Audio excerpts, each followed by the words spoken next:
Matthew chapter 4:17. From that time on, Jesus began to preach, repent, for the kingdom of God is near. Sillä taivasten valtakunta on tullut lähelle. Hallelujah. Halleluja.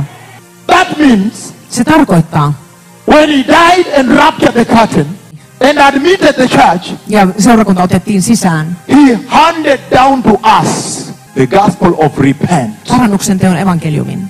for the kingdom of God is at hand. Sillä Jumalan valtakunta on tullut lähelle. He did not bring us the gospel of prosperity.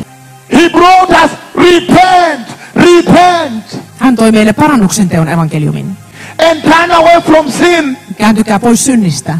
For the kingdom of heaven has arrived, is at hand. Sillä Jumalan valtakunta on tullut lähelle.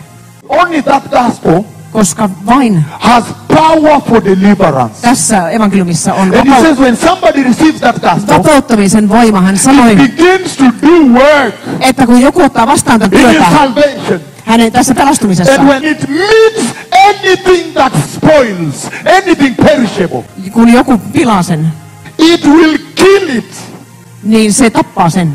and raise forth a strong tower, a strong pillar of Niin imperishability. tuo vaan esiin niin kuin nostamaan tämmöistä vahvaa pylvästä. When the gospel of repent Että kun parannuksen teon evankeliumi, meets something mortal in you, it will kill it jos se kohtaa semmoista, niin and sitten raise forth a tower called se immortality. tappaa sen ja nostaa esiin kuolemattomuutta.